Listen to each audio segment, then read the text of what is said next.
ጤና ይስጥልን የተወደዳችሁ የቦርከና ሚዲያ ቤተሰቦቻችን የዕለቱን ዜናዎች ወደ እናንተ ይዘን ቀርበናል። አበይት ዜናዎችን እናስቀድማለን። ታዋቂ የፖለቲካ እስረኞች ጉዳያቸው ፖለቲካዊ መፍትሄ አግኝቶ ከስር እንዲፈቱ ፍላጎት እንዳለ ተገለጸ። በስር ላይ የሚገኙ ፖለቲከኞችን፣ ጋዜጠኞችና ምሁራን ጨምሮ ሌሎች የፖለቲካ እስረኞች በመንግስት ምህረት ተደርጎላቸው እንዲፈቱ የኢትዮጵያ ሰብአዊ መብቶች ኮሚሽን ጥረት እያደረገ መሆኑን ቦርከና የደረሰው መረጃ ያመላክታል። የዜናችን ቀዳሚ አካል አድርገነዋል። ኤርትራ የኢትዮጵያ መንግስት ጦርነት ለመጀመር ሰበብ እየፈለገ ነው አለች። በትናንትናው ዕለት የኢትዮጵያ ፌዴራል ፖሊስ ከኤርትራ በአማራ ክልል ለሚንቀሳቀሱ ታጣቂዎች የጦር መሳሪያ ጥይቶችን ሲያጓጉዙ ነበር ያላቸውን አካላት በቁጥጥር ስር አውያለሁ ማለቱን ተከትሎ የኤርትራ ማስታወቂያ ሚኒስትር የማነ ገብረ መስቀል ለኢትዮጵያ ወንጀል ምላሽ ሰጥተዋል። በዜናችን አካትነዋል። አምባሳደር ኤርቪን ጀሲማሲንጋ ከፖለቲካ በላይ ለህዝብ ቅድሚያ ሊሰጥ እንደሚገባ አሳሰቡ። በትናንትናው ዕለት በሁመራ ጉብኝት ያደረጉት በኢትዮጵያ የአሜሪካ አምባሳደር ኤርቪን ማሲንጋ በጉዟቸው ወቅት ህዝቡ እየተጋፈጠ ያለውን ችግር በአይናቸው እንደተመለከቱና የመሰረተ ልማት ውስን የጤና አገልግሎትና የመሰረታዊ አገልግሎቶች አለመኖር የህዝቡን ኑሮ እንደጎዳው ጠቅሰዋል። የዕለቱ ዜናችን አካል ነው። በጥቁር አንበሳ ሆስፒታል የኤምአርአይ ማሽን ስራ ካቆመ ከ5 ዓመታት በላይ እንደሆነው ተገለጸ። በጥቁር አንበሳ ስፔሻላይዝድ ሆስፒታል የሚገኘው የኤምአርአይ ማሽን ስራ ማቆሙን ተከትሎ አስፈላጊውን የህክምና አገልግሎት መስጠት አለመቻሉ ተገልጿል። በዝርዝር እናስደምጣቸዋል። በአውሮፓ የታገዱ ኬሚካሎች በምስራቅ አፍሪካ ስጋት ሆነዋል ተባለ። በአውሮፓ ህብረት ለጤና አደገኛ ተብለው የታገዱ ጸረ ተባይ መድኃኒቶች በአውሮፓ ኩባንያዎች ተመርተው ወደ ምስራቅ አፍሪካ ሀገራት በስፋት እየገቡ መሆናቸውን ተከትሎ ኢትዮጵያን ጨምሮ የቀጠናው ሀገራት ለችግር ተጋላጭ ሆነዋል ተብሏል። በዝርዝር እንመለከተዋለን። መረጃዎቹን በዝርዝር ወደ እናንተ ማድረስ እንጀምራለን። በቅድሚያም ታዋቂ የፖለቲካ እስረኞች ጉዳያቸው ፖለቲካዊ መፍትሄ አግኝቶ ከስር እንዲፈቱ ፍላጎት መኖሩ ተገለጸ። በቅርቡ አንዳንድ የማህበራዊ ትስስር ገጾች አሁን ላይ በእስር ላይ የሚገኙ ፖለቲከኞችን፣ ጋዜጠኞችንና ምሁራን ጨምሮ ሌሎች የፖለቲካ እስረኞች በመንግስት ምህረት ተደርጎላቸው ሊፈቱ እንደሆነ የሚገልጹ መረጃዎች ሲያሰራጩ ቆይተዋል። ይህን ተከትሎ መረጃውን የሚያጠናክር ወይም ሐሰተኝነቱን የሚገልጽ ማብራሪያ ከመንግስት በኩል ባይሰጥም እነዚህ የፖለቲካ እስረኞች ጉዳያቸው ሰላማዊ በሆነ መንገድ እንዲፈታ የኢትዮጵያ ሰብአዊ መብቶች ኮሚሽን ፍላጎት እንዳለው ተጠቁሟል።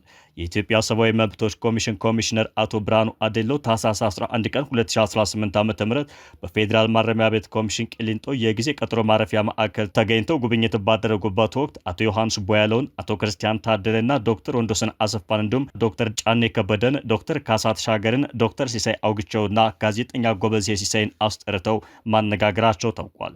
በዚህ ወቅት አቶ ብርሃኑ ከአማራ ክልል ግጭት ጋር በተገናኘ ተጠርጥረው በህግ ጥላ ስር የሚገኙ ፖለቲከኞች፣ ጋዜጠኞች፣ የማህበረሰብ አንቂዎችና የሲቪል ማህበራት መሪዎች ጉዳያቸው የፖለቲካ መፍትሄ እንዲያገኝ የሰብአዊ መብቶች ኮሚሽን ፍላጎት አለው ማለታቸውን መሰረት ሚዲያ ዘግቧል። በ1997 ዓ.ም ከተካሄደው ሀገር አቀፍ ምርጫ ጋር በተገናኘ ሁከትና ብጥብጥ ፈጥረዋል በሚል ተጠርጥረው የታሰሩ የቀድሞ ፖለቲከኞች ክሳቸው የተቋረጠው በፖለቲካ ውሳኔ መሆኑን ኮሚሽነሩ አስታውሰው አሁንም በሽብር ተጠርጥረው በስር ላይ ያሉ ፖለቲከኞች፣ ጋዜጠኞችና የማህበረሰብ አንቂዎች ክሳቸው በፖለቲካዊ ውሳኔ እንዲቋረጥ ኮሚሽኑ ከሚመለከታቸው አካላት ጋር እየተነጋገረ መሆኑን ምንጮች ገልጸዋል። የኢትዮጵያ ሰብአዊ መብቶች ኮሚሽን በጉብኝቱ ዙሪያ በፌስቡክ ገጹ መረጃ ያጋራ ቢሆንም ለጊዜው ምንጮች ባሳወቁ መሰረት ከሆነ ግን የፖለቲካ ውሳኔ አስፈላጊነት ዙሪያ የተባለ ነገር የለም።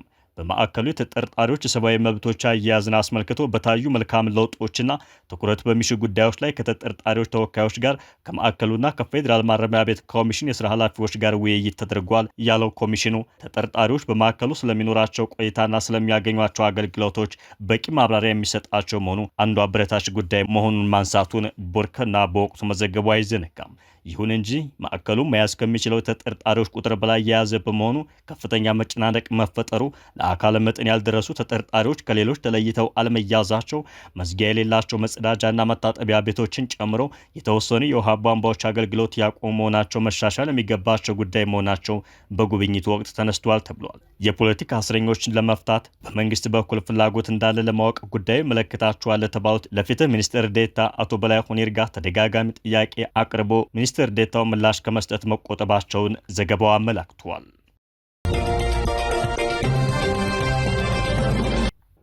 ኤርትራ የኢትዮጵያ መንግስት ጦርነት ለመጀመር ሰበብ እየፈለገ ነው አለች። የኢትዮጵያ ፌዴራል ፖሊስ ከኤርትራ በአማራ ክልል ለሚንቀሳቀሱ ታጣቂዎች የተላኩ በሺዎች የሚቆጠሩ ጥይቶችን ያስኩ ማለቱን ተከትሎ ኤርትራ የጠቅላይ ሚኒስትር አብይ አህመድ መንግስት ጦርነት ለመጀመር ሰበብ እየፈለገ ነው ስትል ተደምጣለች። የኤርትራ ማስታወቂያ ሚኒስትር የማነ ገብረ መስቀል ለኢትዮጵያ ውንጀላ ለሮይተርስ የዜና ወኪል የብልጽግና መንግስት በኤርትራ ላይ ጦርነት ለመጀመር ሰበብ እየፈለገ ነው ሲሉ ምላሽ ሰጥተዋል። የብልጽግና መንግስት ለ2 ዓመታት ያህል ጦርነት ለመጀመር ሲያደርግ ለነበረው መቁነጥነጥ ሐሰተኛ ባንዲራውን እያውለበለበ ነው ብለዋል። የኢትዮጵያ ፌዴራል ፖሊስ ሮብ ዕለት ባወጣው መግለጫ የኤርትራ መንግስት በአማራ ክልል ለሚንቀሳቀሱት የፋኖ ታጣቂዎች የተለያዩ አይነት የጦር መሳሪያ ጥይቶችን እየሰጠ ነው በማለት ወንጅሏል። የፌዴራል ፖሊስ ጥር 6 2018 ዓ.ም ባወጣው መግለጫ ከ56000 በላይ የተለያዩ የጦር መሳሪያ ጥይቶችን በቁጥጥር ስር መዋሉን ገልጸዋል። የፌዴራል ፖሊስ በመቀሌ በኩል አድርገው ወደ አማራ ክልል ሊገቡ ነበር ያላቸውን እነዚህ የጦር መሳሪያዎች በወልዲያ ከተማ በቁጥጥር ስር መዋሉን ገልጸዋል። የኤርትራ መንግስት ግን ይህንን የኢትዮጵያ መንግስት ውንጀላ ጦርነት ለመጀመር የቀረበ የሐሰት ውንጀላ ነው ሲል አጣጥሎታል። የፌዴራል ፖሊስ ውንጀላን ተከትሎ ምላሽ የሰጡት የኤርትራው ማስታወቂያ ሚኒስትር ኢትዮጵያ ጥቃት ለመክፈት ሰበብ እየፈለገች ነው ብለዋል። የፌዴራል ፖሊስ በቁጥጥር ስር ያዋላቸው የጦር መሳሪያዎች የኤርትራ መንግስት ከኢትዮጵያ የውስጥ ባንዳዎችና ታሪካዊ ጥላቶች ጋር በማበር በትግራይ ህወሓት በኩል የተላኩ ናቸው በማለት ከሷል። ተያዙ የተባሉት ከ56000 በላይ የተለያዩ የጦር መሳሪያዎች ጥይቶች ሲሆኑ ሲያጓጉዟቸው የነበሩት 2 ተጠርጣሪዎች ጋር በወልዲያ የፍተሻ ጣቢያ ላይ በቁጥጥር ስር መዋላቸውንም አመልክተዋል። ፖሊስ በስውር የተላኩ ያላቸው 41999 የክላሽ ጥይት፣ 14000 የብሬን ጥይትና 800 የዲሽቃ ጥይት በአጠቃላይ 56799 ጥይቶች በቁጥጥር ስር መዋላቸውን በማህበራዊ ሚዲያ ገጹ ባወጣው መግለጫ ማስታወቁን ቦርከና በትናንትናው ዜና ሽፋኑ መዘገቡ አይዘነጋም። የፖሊስ መግለጫ እንደሚለው ከሆነ ተጠርጣሪዎቹ ላይ በተደረገው ምርመራ የጦር መሳሪያ ጥይቶቹ ከኤርትራ መንግስት የተላኩ መሆናቸውና ህወሓት መቀሌ ተቀብሎ ወደ አማራ ክልል በማስገባት ለፋኖ ለማድረስ ይንቀሳቀስ ነበር ነው የተባለው። ጥይቶችን ሲያጓጉዙ ተይዘዋል የተባሉት ተጠርጣሪዎች ላይ ፖሊስ አደረኩት ባለው ምርመራ ጥይቶቹ በሻዕቢያ መንግስት እንደተላኩና ከመቀሌ ወደ አማራ ክልል ሸዋሮቢት ለማድረስ መንገድ ላይ እንደነበሩ ተናግረዋል። ህወሓት በበኩሉ በኤርትራ መንግስት ተልኳል የተባለውን የጦር መሳሪያ ጽንፈኛው ህወሓት ከትግራይ ወደ አማራ ክልል ለማስገባት ተንቀሳቅሷል በሚል የቀረበውን ክስ ውድቅ አድርጎታል። የህወሓት ቃል አቀባይ ሚካኤል አስገዶም ጭብጥ የሌለው ውሸት ነው ሲሉ አጣጥለውታል። ህዝባዊ ወያነ ሓርነት ትግራይ ወደዚህ የወረደ ስራ የሚገባ ፓርቲ አይደለም ሲሉ የተከላከሉት ቃል አቀባዩ በውስጣቸው የተፈጠረውን አጀንዳ ለማስቀየስ ሆነ ተብሎ የተሰራ የውሸት ዜና ነው ሲሉ ተናግረዋል። አቶ ሚካኤል ይህ አይነቱ ክስ የተለመደ ነውም ብለዋል። ወደ ግጭት እንዳይገባ እኛ የበኩላችን ጥረት እያደረግን ነው፣ የእነሱ አካሄድ ግን ይመስለኛል ወደዚያ የሚመራ ነገር ነው ሲሉም የፌዴራል መንግስት ባለስልጣናቱን ወንጅለዋል። የኢትዮጵያ መንግስት ከህጋዊ የፖለቲካ ፓርቲነት የተሰረዘው ህወሓት ከኤርትራ መንግስት ጋር የተባበረ ነው በሚል ወቀሳ ሲያሰማ ይህ የመጀመሪያው አይደለም። የኤርትራው ፕሬዝዳንት በዚህ ሳምንት መጀመሪያ ላይ ከሀገሪቱ ብሔራዊ ቴሌቪዥን ጣቢያ ጋር ባደረጉት ቃለ ምልልስ የብልጽግና መንግስት በራሱ ሀገር ህዝቦች ላይ ጦርነት አጉጇል ብለዋል። በዚሁ ቃለ ምልልስ ላይ ኤርትራ ጦርነት እንደማትፈልግ የተናገሩት ኢሳያስ ነገር ግን ሀገራችን እንዴት መከላከል እንዳለብን እናውቃለን ሲሉም ተደምጠዋል። ኢትዮጵያና ኤርትራ ከዚህ በፊት በድንበር ይገባኛል ጥያቄ የተነሳ ለ2 ዓመት ደም አፍሳሽ ውጊያ አካሂዶ ነበር።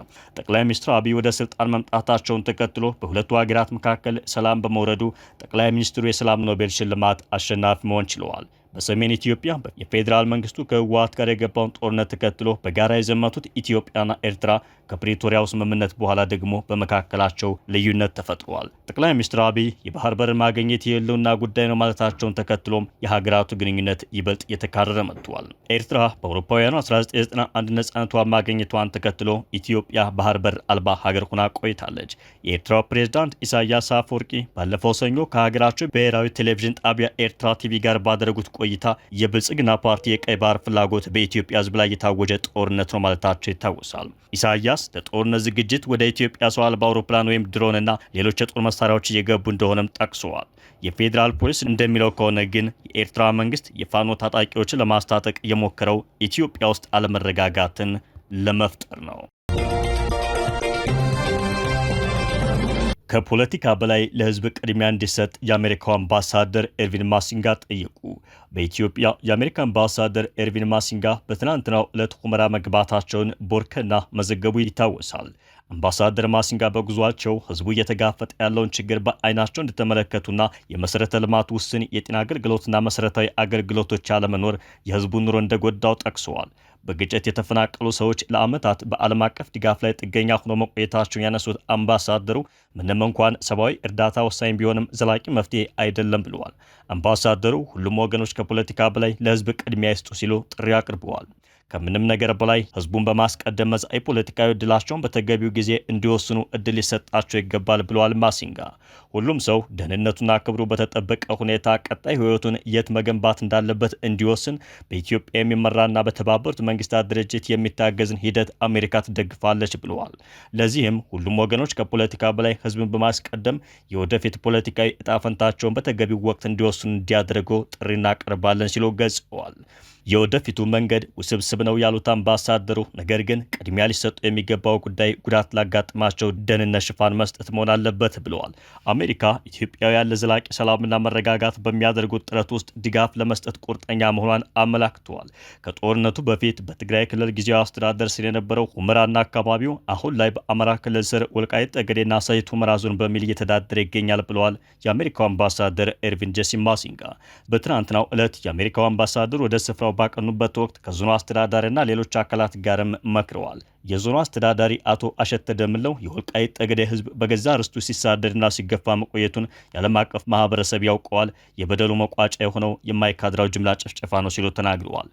የወልቃይት ጠገዴ ህዝብ በህወሓት የአገዛዝ ዘመን ጥያቄው ታፍኖ በሀገር ውስጥም በውጭም በደሉ እንዳይወጣ ተደርጎ ቆይቷል። ሰሚም አድማጭ ማለት የቆየ ህዝብ ነው ሲሉም ተናግረዋል።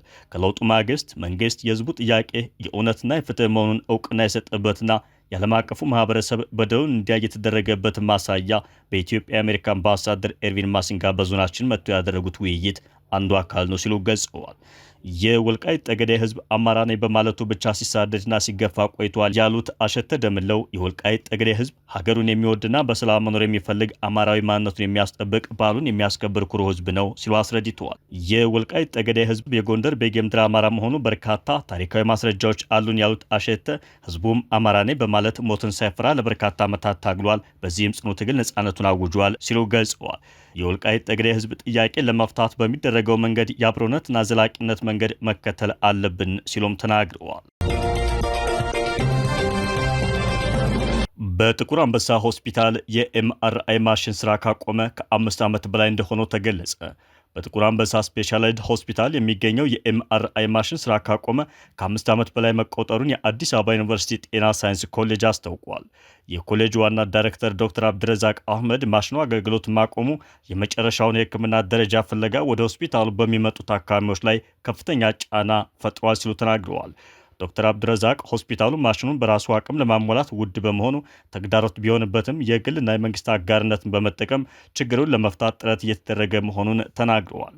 በሌላ በኩል በዓለም አቀፍ አቶሚክ ኢነርጂ ኤጀንሲ የተለገሰ ዘመናዊ የካንሰር ማከሚያ ማሽን በሚቀጥሉት 3 ወራት ውስጥ ወደ ኢትዮጵያ እንደሚገባ አረጋግጠዋል።